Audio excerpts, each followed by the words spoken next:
हर शहर में सिंधु भवन है, लेकिन हमारे शहर में इतने सिंधी समाज के ठेकेदार जो बड़ी बड़ी बातें करते हैं और बड़े बड़े शहरों में जाते हैं और बड़े बड़े गीत गाते हैं, एक सिंधु भवन को क्या निर्माण नहीं कर रहे, पूरा कर रहे। मैंने कुमारी साहब से 3 दिन पहले भी बात की, मुझे बड़े वो लाचार नजर आए।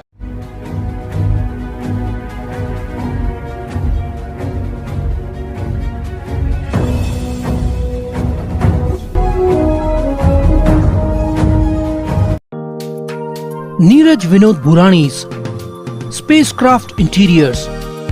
Your space, our craft. Experienced and professional team. No hidden charges. Luxurious designs. Follow us on Instagram. Spacecraft Interiors. Your space, our craft. Crystal Finance by Ajit Makijani. One-stop solution for all your loan requirements. Asan, convenient or effortless. We have tie-ups with all major banks and NBFCs. Business loan, mortgage loan, overdraft and cash credit facility. Instant approval, minimum interest rate and processing fees. Doorstep loan process. Call us today. Crystal Finance by Ajit Makijani. 9011 280000. आज लेते हैं एक मुलाकात जेठा चांदवानी जी के साथों साथ हमारे दीपक मंगतानी जी उफ रंगीला। लेते एक मुलाकात। शुरुआत करने से पहले मैं अपने दोस्त को कहना चाहूँगा कि भैया मैंने अपना वादा निभाया। आपकी एक दरख्वास्त थी कि आप जैकेट पहन के एक इंटरव्यू करें, एक क्या मैं 4 इंटरव्यू करूँगा। मेरे भाई जो दिल से हमारे दिल पर है उनकी बात मानना अनिवार्य है। तो शुरू करते हैं। आज पहली बार जैकेट पहन के इस इंटरव्यू का आरंभ। शुरुआत करते हैं एक ज्वलंत मुद्दा जो छुपा हुआ था काफ़ी वर्षों से। आज इस मुद्दे को बाहर निकाल के पूछते हैं पहले हमारे जेठा चांदवानी जी से। सिंधु भवन जो इतने टाइम से आज शुरू होगा, कल शुरू होगा, तो जेठा जी आप क्या कहेंगे सिंधु भवन के विषय में? जेठी भाई, पहले तो मैं ये कहूँगा सिंधु भवन के लिए कि हम लोग जय झूलेलाल संघर्ष समिति थी, हम लोग सब साथ में थे। हाँ। हमारे सब मेंबर थे। हम लोगों ने मतलब ये मुद्दा ही हम लोगों ने उठाया। उसके बाद हमको सब नेताओं से संपर्क किया, सबसे हम लोग मुलाकात भी की। उसके बाद फिर ये विषय हुआ पास। उसके बाद अभी मेरे को ऐसे सूत्रों से मालूम पड़ा है कि ये काम इसलिए रुका हुआ है, कुछ ठेकेदारों को भी जो इसमें है पैसे नहीं मिले थे। और ये बाथरूम का जो विषय है, बाथरूम नहीं बन रहा, बाथरूम नहीं हटने की वजह से आगे नहीं। हर शहर में सिंधु भवन है, लेकिन हमारे शहर में इतने सिंधी समाज के ठेकेदार जो बड़ी बड़ी बातें करते हैं और बड़े बड़े शहरों में जाते हैं और बड़े बड़े गीत गाते हैं, एक सिंधु भवन को क्या निर्माण नहीं कर रहे, पूरा कर रहे। कितनी शर्म की बात है ये तो है।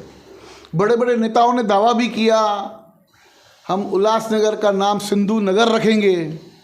अरे भैया सिंधु नगर तो छोड़ो, वो तो आगे की बात है। जो सिंधु भवन आपके हाथ में है उसके बारे में क्या कर रहे हैं आप? कहीं ऐसा तो नहीं कि उसके पीछे भी कोई एक बहुत बड़ी राजनीति शुरू हो रही है? क्या कहेंगे? आपने पहला लेटर दीपक जी आपने दिया था महानगर पालिका में और ये मांग रखी थी कि उल्लासनगर शहर के अंदर सिंधु भवन बनना चाहिए। क्या कहेंगे? आज आपका सिंधु भवन आधे पर है, क्या कहेंगे? पहले सबको जय झूलेलाल। मैं आपको जानकारी दूंगा कि फरवरी महीने के 2014 में हमारी जो जय झूलेलाल संघर्ष सेवा समिति बनी थी, जिसमें 90 सदस्य कमेटी में थे। हाँ। उन 90 सदस्यों की सहयोग से हमने 4 मांगे रखी। सभी विरोधी पक्ष के नेताओं से मिले। सबसे पहली मांग थी सिंधु भवन की। दूसरी जो उल्लासनगर 5 में है कुरला कैंप पे झूलेलाल प्रवेश द्वार के जीर्णोद्धार की। तीसरी झूलेलाल साईं की मूर्ति की स्थापना किसी 80 चौक पे। और चौथे जो हमारे जो लक्ष्य था कि हर घर दुकान झूलेलाल साईं की मूर्ति पहुंचाना और सबको जय झूलेलाल समझो प्रथम बोलना है, हम सिंधी हमारे स्टूडियो का नाम पहले लें, वो मुद्दा था। और सभी सरकारी कार्यालयों में, गैर सरकारी कार्यालयों में जो नई दुकान खुलती थी वहाँ पे झूलेलाल की मूर्ति हम लोग देते थे। और इसके बाद लाल साईं की मेहर हुई और जय झूलेलाल लोगों ने का नारा बहुत अच्छी तरह से बुलंद किया, उसमें सभी एनजीओ का साथ मिला। दीपक जी, सबसे पहले जब आपने ये मुद्दा उठाया सिंधु भवन का, शुरुआत भी हुई, नींव भी रखी गई, फिर बड़े बड़े बीच में मतलब कोई ना कोई ऐसे प्रॉब्लम बताते गए, इस कारण इस वर्ष, इस कारण इस कारण इस कारण, ऐसे सालों साल बीतते गए। तो क्या शुरुआत थी जो निधि जो महानगर पालिका की तरफ से पास हुई, जो पब्लिक के पैसे, टैक्स के पैसे, जो महानगर पालिका में टैक्स भरते हो, जो उनके पैसों से जो निधि पास हुई सिंधु भवन की, इसमें आमदार के भी कुछ फंड्स थे, सभी मिले जुले फंड्स थे उसके अंदर। तो कितने की शुरुआत हुई थी? पहले नींव जब रखी तो उस टाइम में टेंडर कितने का था ये? सबसे पहले मैं एक बड़ी बात बताता हूँ कि आज़ादी का 75वां हम अमृत उत्सव मना रहे हैं। सही। तो 2014 में आज़ाद हुए देश को लगभग 65 साल हो गए थे। सही। तो सारे उल्लासनगर के सिंधी नेताओं को सिंधु भवन याद नहीं था। जब हमने मुद्दा उठाया तो ये लोग एक्टिव हुए, जीबी में मुद्दा पास हुआ, और क्योंकि उसमें जेजेएस ने पूरी रणनीति बना के मेहनत की थी, हर पक्ष के पहले ही हम लोग मिले थे कि हमें सिंधु भवन चाहिए, तो हर पक्ष हमारे नॉन सिंधी भाइयों ने भी हमें बोला सिंधु भवन बनना चाहिए। तो हर पक्ष ने जीबी में बड़े शानदार तरीके से पास किया। उसमें भाभी ज्योति कालानी ने फंड दिया और जनरल फंड यूएमसी का, जिसमें सारे भाजपा नेताओं ने भी मेहनत की, सारे पक्षों के ने मेहनत की और सिंधु भवन आखिर बन के तैयार हुआ। अभी आपका जो सवाल है कि रुका कहाँ है, पहला फंड कितनी निधि का पास हुआ था? एक रूपरेखा बनती है ना कि हम अगर इस प्रोजेक्ट को बनाते हैं तो उसके पीछे कितनी फंडिंग होगी? ये 1 करोड़ का फंड था पहले, अभी ये बढ़ के 4-4.5 करोड़ तक आया है।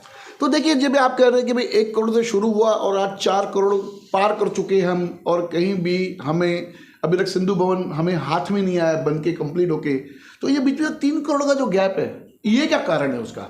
आप कोई भी प्रोजेक्ट देखिए, जितने में जितनी देरी होती है उतना उसका बजट बढ़ जाता है, और बाकी जो म्यूनिसिपालिटी में चालू है कटमनी जो भी है, तो उससे बजट बढ़ता ही है।